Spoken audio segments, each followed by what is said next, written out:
واجب الاحترام معزز و محتشم حاضرین و سامعین، 3 رمضان المبارک کی یہ بابرکت شب ہے اور 3 رمضان المبارک کو حضور سید کائنات آقا کریم صلی اللہ علیہ وآلہ وسلم کی پیاری لخت جگر حضور کی صاحبزادی حضرت سیدہ کائنات سیدہ فاطمہ الزہراء رضی اللہ تعالی عنہا آپ کا وصال مبارک ہے۔ یہ وہ عظیم المرتبت ہستی ہیں کہ صوفیاء جو ہمیشہ ادب کا درس دیتے ہیں، وہ عظیم خانقاہ کہ جن کو حضرت سیدنا پیر مہر علی شاہ صاحب رحمۃ اللہ تعالی علیہ کے پیر و مرشد کی خانقاہ کہا جاتا ہے۔ حضرت خواجہ شیخ الاسلام قمر الدین سیالوی رحمۃ اللہ تعالی علیہ کا یہ معمول مبارک تھا کہ جب آپ رحمۃ اللہ تعالی علیہ حدیث شریف پڑھا رہے ہوتے تھے اور جس حدیث شریف میں حضرت سیدہ کائنات سیدہ فاطمہ الزہراء رضی اللہ تعالی عنہا کا نام مبارک آنا ہوتا تھا، حالانکہ آپ کا یہ اصول تھا کہ آپ کی کلاس میں کوئی بھی بے وضو نہیں بیٹھتا تھا، درس حدیث کی کلاس میں کوئی بھی بے وضو نہیں ہوتا تھا، لیکن جب وہ حدیث پاک آتی جس میں سیدہ کائنات کا نام نامی اس میں گرامی آنا ہوتا تو خواجہ قمر الدین سیالوی رحمۃ اللہ تعالی علیہ سارے طلباء سے فرماتے کہ تازہ وضو کر کے آؤ، سارے تازہ وضو کر کے آتے اور پھر سیدنا خواجہ قمر الدین سیالوی رحمۃ اللہ تعالی علیہ فرماتے سارے نظروں کو اور گردنوں کو جھکا لو، اور پھر خود بھی تھوڑی دیر یوں اس طرح بیٹھ جاتے، چشمان مبارک میں آنسو جاری ہوتے، اور جب پوچھا جاتا کہ حضور کیا بات ہے اتنا اہتمام کیوں کروا رہے ہیں، حدیث تو ہم روز ہی پڑھتے ہیں، تو آپ فرماتے کہ آج جو سبق پڑھنا ہے اس کے اندر اللہ کے حبیب صلی اللہ علیہ وسلم کی پیاری لخت جگر حضرت سیدہ فاطمہ الزہراء رضی اللہ تعالی عنہا کا نام آنا ہے۔ ان کے نام مبارک کا ادب یہ ہے کہ جب بھی ان کا نام لیا جائے تو گردن کو جھکا لیا جائے، نظروں کو جھکا لیا جائے، یہ اتنی عظیم المرتبت ہستی ہیں۔ حضرت امام ربانی مجدد الفسانی شیخ احمد سرہندی فاروقی رحمۃ اللہ تعالی علیہ، آپ نے بڑی خوبصورت اور دلچسپ بات بیان فرمائی۔ یہ افضلیت کا ذکر ہو رہا ہے کہ خواتین میں سے افضل ترین خاتون کون ہے، چونکہ احادیث میں جو ذکر ملتا ہے وہ حضرت سیدہ عائشہ صدیقہ رضی اللہ تعالی عنہا کا، حضرت سیدہ فاطمہ الزہراء رضی اللہ تعالی عنہا کا، حضرت سیدہ خدیجہ رضی اللہ تعالی عنہا کا، حضرت سیدہ مریم رضی اللہ تعالی عنہا کا، اور حضرت بی بی آسیہ رضی اللہ تعالی عنہا کا ملتا ہے کہ یہ سب سے افضل ترین کائنات کی عورتوں میں سے ہیں۔ تو اس پر علماء نے مختلف اقوال اور قرآن و سنت کی روشنی میں اپنے اپنے علم سے استدلال کیا۔ حضرت امام ربانی فرماتے ہیں علماء اہل سنت و جماعت حضرت عائشہ صدیقہ رضی اللہ تعالی عنہا کو علم و اجتہاد میں اور حضرت فاطمہ رضی اللہ تعالی عنہا پر فضیلت دیتے ہیں۔ فاطمہ رضی اللہ تعالی عنہا کو بطول کہتے ہیں، جو انقطاع میں مبالغہ کا صیغہ ہے۔ حضرت شیخ عبد القادر جیلانی المعروف غوث الاعظم رضی اللہ تعالی عنہ اپنی کتاب غنیۃ الطالبین میں حضرت فاطمہ رضی اللہ تعالی عنہا کو ہی مقدم سمجھتے ہیں، لیکن جو کچھ فقیر کا اعتقاد ہے، یعنی اپنی بات بیان فرما رہے ہیں، وہ یہ ہے کہ حضرت عائشہ رضی اللہ تعالی عنہا علم اور اجتہاد میں افضل ہیں اور حضرت فاطمہ رضی اللہ تعالی عنہا زہد و تقوی پرہیزگاری میں بڑھ کر ہیں. اسی واسطے حضرت فاطمہ رضی اللہ تعالی عنہا کو بطول کہتے ہیں. حضرت مجدد فرماتے ہیں کہ دونوں کا خلاصہ یہ نکلا کہ جب علم کی بات آئے، فتویٰ نویسی کی بات آئے، تو حضرت سیدہ عائشہ صدیقہ رضی اللہ تعالیٰ عنہ کی شان زیادہ ہے، اور جب دنیا سے بے رغبتی کی بات ہو، عبادت و ریاضت کی بات ہو، زہد و تقوی کی بات ہو، تو پھر حضرت سیدہ فاطمہ الزہرا رضی اللہ تعالیٰ عنہ کی شان زیادہ ہے. تو یہ آپ نے زہد و تقوی اور پرہیزگاری کے معاملہ میں حضرت سیدہ فاطمہ الزہرا رضی اللہ تعالی عنہا کے بارے میں فرمایا کہ یہ وجہ ہے جس وجہ سے آپ ساری کائنات کی عورتوں سے زیادہ شان اور عظمت رکھتی ہیں. فاطمہ رضی اللہ تعالی عنہا، یہ لفظ بنا ہے فتمن سے، جس کا معنی ہوتا ہے چھڑانا. فتمن چھڑانا اور فاطمہ چھڑانے والی. فاطمہ کا معنی ہوتا ہے چھڑانے والی.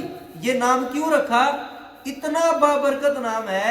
نبی اکرم صلی اللہ علیہ وسلم فرماتے ہیں انما سمیت بنتی لفاطمہ رضی اللہ تعالی عنہا لأن اللہ تعالی عز وجل فاطمہ و فاطمہ محبیہا عن النار.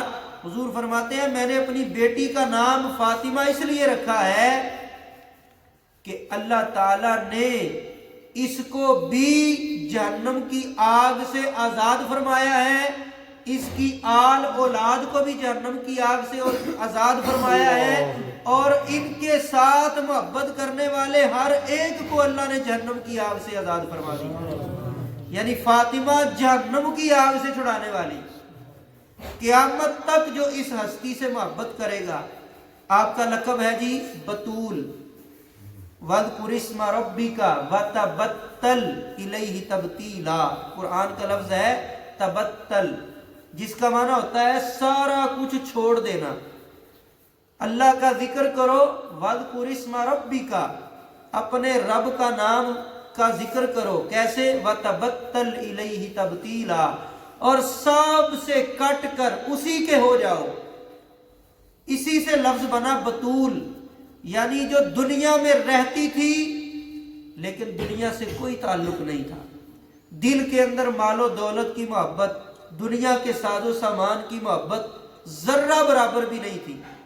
ایسی با کمال ہستی تھی جس وجہ سے آپ کو ساری عورتوں پر فضیلت دی گئی.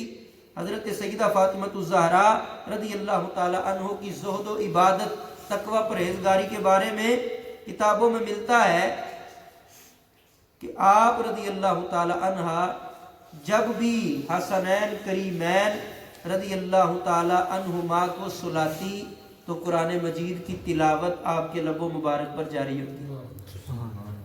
قرآن پاک کی تلاوت کرتے ہوئے اپنے بیٹوں کو سلاتی. آج کی ماؤں کے لیے یہ کتنی بڑی بات ہے، سبق ہے اس میں کہ اپنی اولاد کی تربیت کس طرح کرنی ہے. حضرت امام حسن رضی اللہ تعالیٰ عنہ فرماتے ہیں میں نے اپنی والدہ محترمہ کو جب بھی دیکھا، صبح و شام اسی حالت میں دیکھا کہ وہ اللہ تعالیٰ کی عبادت میں مصروف رہتی اور اللہ کی بارگاہ میں دعائیں کرتی رہتی.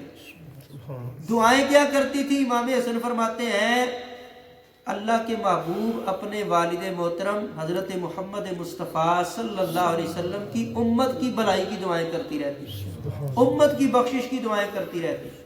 حضرت سلمان فارسی رضی اللہ تعالی عنہ فرماتے ہیں کہ ایک دن میں حضرت سیدہ کائنات رضی اللہ تعالی عنہا کے کاشانہ رحمت پر حاضر ہوا تو میں کیا دیکھتا ہوں کہ سخت گرمی کا موسم ہے اور حضرت سیدہ کائنات رضی اللہ تعالی عنہا حسنین کریمین کو سلا بھی رہی ہیں اور ساتھ چکی بھی چلا رہی ہیں اور لبوں پر قرآن مجید کی تلاوت بھی جاری ہے.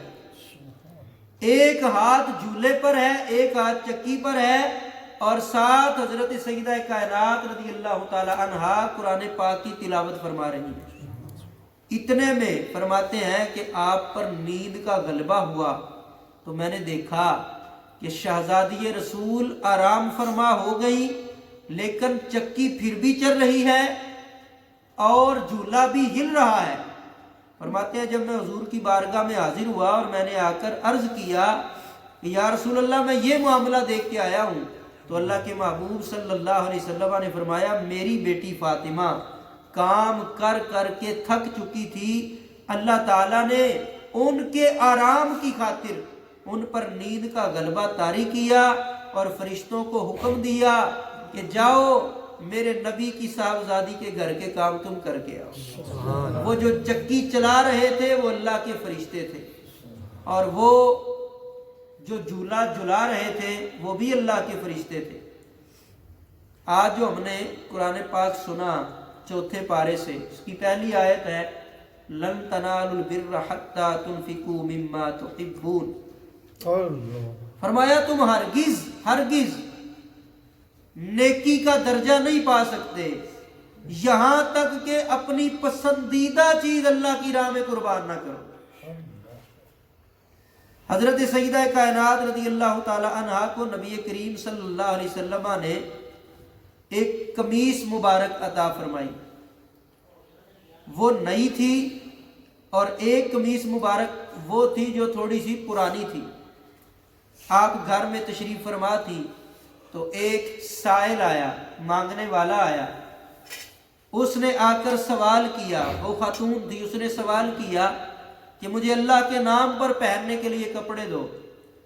تو حضرت سیدہ کائنات رضی اللہ تعالیٰ عنہ پہلے وہ پرانی والی جو تھی وہ دینے لگی، پھر اچانک آپ نے بیٹے حسن سے فرمایا حسن بیٹا یہ والی نہیں، وہ جو نئی آپ کے نانا جان نے مجھے عطا فرمائی تھی وہ اس سائل کو دے دو۔ تو عرض کی اماں آپ یہ والی بھی تو دے سکتی ہیں، تو آپ نے فوراً قرآن کی آیت پڑھی، بیٹا تمہیں قرآن نہیں سنا تم نے؟ اللہ فرماتا ہے نیکی تب تک مل نہیں سکتی جب تک پیاری چیز اللہ کی راہ میں نہ دو۔ یعنی اہل بیت کا معمول یہ تھا کہ وہ قرآن کے رنگ میں رنگے ہوئے تھے، جیسے ہی اللہ کا حکم سامنے آتا تو فوراً اس پر عمل کرتے۔ فرمایا اصل تو کمال یہی ہے کہ بندہ اعلیٰ اور اچھی چیز اللہ کی راہ میں قربان کرے۔ آج لوگ معاذ اللہ اس ہستی کے بارے میں کتنی باتیں کرتے ہیں کہ جی وہ خلیفہ کے دربار میں گئی، حالانکہ دربار کون سا تھا؟ مسجد نبوی شریف میں سیدنا صدیق اکبر بیٹھتے تھے، یعنی گستاخی کرنے کے لیے پتہ نہیں کیا کچھ بنا کے اپنے لوگوں کو سناتے ہیں، اور ان کی تقریریں جو کتابوں میں لکھی ہوئی ہیں وہ پڑھ کے بندے کا دل دہل جاتا ہے۔ یہ کیسے عاشق ہے سیدہ کائنات کے، کیسی محبت کرنے والے ہیں۔ وہ دربار میں گئی، باغ فدق کے لیے روتی رہی، عجیب و غریب خطبہ دیا، یہ شان بطول ہونے کے ہی خلاف ہے۔ بھئی رب نے ان کو لقب ہی بطول عطا فرمایا جس کا دنیا کی دولت سے تعلق ہی کوئی نہیں ہے، ان کے بارے میں تم کہتے ہو کہ زمین کے تھوڑے سے ٹکڑے کے لیے وہ خلیفہ رسول کی بارگاہ میں گئی۔ سنو حدیث میں صرف اتنا ہے کہ آپ رضی اللہ تعالی عنہا کے علم میں قرآن مجید کی آیت پاک تھی کہ بیٹی اپنے باپ کی وراثت سے حصہ پاتی ہے، جیسے کہ آج والے پارے میں ہم نے پڑھا یوصیکم اللہ فی اولادکم، اللہ تعالیٰ تمہیں وصیت فرماتا ہے تمہاری اولاد کے بارے میں۔ یہ احکام وراثت اس آیت کے اندر بیان فرمائے گئے۔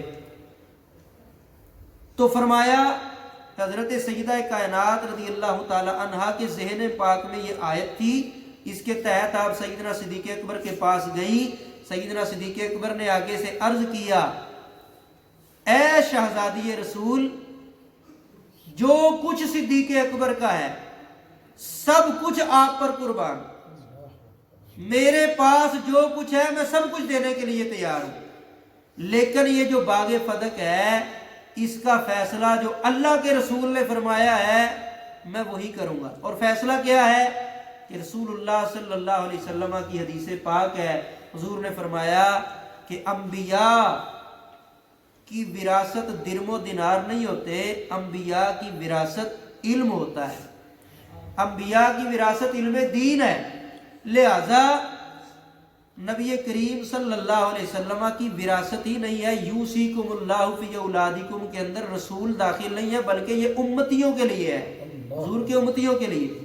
بس اتنی بات سیدہ کائنات نے سنی، اپنے والد محترم کا فرمان سنا اور فوراً بخوشی واپس تشریف لے گئے۔ اس سے آگے کوئی بات نہیں ہے، آگے افسانے اور کہانیاں اپنی طرف سے بنائی گئی، جبکہ مجدد پاک فرماتے ہیں، 1000 سالہ مجدد فرماتے ہیں، ان کی شان ہی اس لیے ساری کائنات کی عورتوں سے زیادہ ہے کہ وہ بتول ہیں، ان کو دنیا کے مال سے محبت ہی نہیں ہے، دنیا کی مال و دولت سے ان کا کوئی رشتہ ہی نہیں ہے۔ آپ فرماتے ہیں آپ دنیا میں رہ کر بھی ایسے تھیں جیسے اس دنیا کی ہے ہی نہیں۔ آپ رضی اللہ تعالیٰ عنہ کا خصوصی جو پیغام اور فیضان ہے وہ ہے پردہ۔ پردے کے حوالے سے آپ کتنی سختی فرماتی تھی، کاش کہ آج کی عورتوں کو حضرت سیدہ کائنات سیدہ فاطمہ الزہرا رضی اللہ تعالیٰ عنہ کے اسوہ مبارکہ پر عمل کرنے کی توفیق مل جائے، وہ اس کو سمجھے۔ کونین کے والی کی شہزادی نے پردے کا کیسے اہتمام فرمایا، وصال سے پہلے بھی فرما رہی ہیں کہ میری نماز جنازہ بھی رات کو اٹھانا، میرے جنازے کی چارپائی پر صرف چادر نہیں بلکہ جس طرح پالکی ہوتی ہے اس طرح اوپر پتے درختوں کی جھاڑیاں رکھ دینا، رات کے اندھیرے میں میرا جنازہ اٹھانا، کسی کو تم نے دعوت بھی نہیں دینی نماز جنازہ کی، بس خاموشی سے جب میں دنیا سے جاؤں تو پورے پردے کے اہتمام سے، تاکہ میری چارپائی پر بھی کسی کی نظر نہ پڑے۔ یہ آپ کا ادب تھا، اور آپ کو اللہ نے شان کیا عطا فرمائی۔ آخری بات یہ فرمایا کہ جب قیامت کا دن ہوگا تو اچانک ایک آواز آئے گی، اے معاشر والو اپنی گردنوں کو جھکا لو، نظروں کو جھکا لو، کیونکہ اللہ کے حبیب نبی کریم صلی اللہ علیہ وسلم کی صاحبزادی کا گزر ہونے والا ہے، اور آپ جنتی حوروں اور فرشتوں کے جرمٹ میں جلدی سے میدان معاشر سے گزر کر جنت میں پہنچ جائیں گے۔ اللہ تعالیٰ حضرت سیدہ فاطمہ الزہرا رضی اللہ تعالیٰ عنہا کے عظیم مرتبہ کے طفیل ہماری خطاؤں کو معاف فرمائے، فاتحہ خوانی کریں۔ ان کے اصالِ ثواب کے لیے حضرت مجدد پاک کا طریقہ بھی ہے، آپ ان کے لیے اصالِ ثواب فرمایا کرتے تھے، پھر سرکار پیر و مرشد دعا فرمائے۔ اللهم صل على سيدنا محمد وبارك وسلم لكن انت مقصودنا ورداك مطلوبنا آتنی محبت ذات کا ومعرفت و صفاتک۔ اللہ پاک جو تیرے قرآن پاک دا کچھ حصہ پڑھے اپنی بارگاہ قبول فرمایا، غلطی کوتاہی معافی فرما۔ اللہ پاک ہدیتاً تحفتاً نذرانہ پیارے آقا نبی پاک صلی اللہ علیہ وسلم دی بارگاہ وچ پیش کر دے، قبول عطا فرما۔ حضور دے وسیلے نے 1,24,000 کم و پیش انبیاء علیہ السلام دی روح نو پیش کر دے، قبول عطا فرما۔ یا اللہ پیارے نبی پاک صلی اللہ علیہ وسلم دی آل پاک اولاد پاک نواسے نواسیاں صاحبزادے صاحبزادیاں آبیاں دور تمام دی یا اللہ بارگاہ درجہ بے درجہ پیش کر دے، قبول عطا فرما۔ آپ دے جتنے چارے یار صحابی تابعی تبع تابعی فقہ دے امام پوری عالم اسلام تے جتنے اولیاء کرام انہوں نے روحاں نو درجہ بے درجہ پیش کر دے، قبول عطا فرما۔ یا اللہ پیارے آقا نبی پاک صلی اللہ علیہ وسلم دی امت پوری عالم اسلام دے اندر جتنے بھی یا اللہ گناہ گار ہوگیاں خطاواں معاف فرما، سب دے سیرک پیرو گناہ معاف فرما۔ رمضان دیاں برکتاں نہ جو ساڈے دنیا فانی تو چل گئیاں مسلماناں دیاں روحاں، یا اللہ انہاں دیاں خطاواں میں غلطیاں معاف فرما۔ جنہاں دے اوتے یا اللہ قبر دا اج بھی عذاب ہے، یا اللہ انہوں نے اپنی رحمت اپنے قرب چ جگہ نصیب فرما۔ یا اللہ پیاریاں دے صدقے، یا اللہ اپنے مقبول بندیاں دے صدقے انہوں نے بھی سیرک پیرو گناہ معاف فرما۔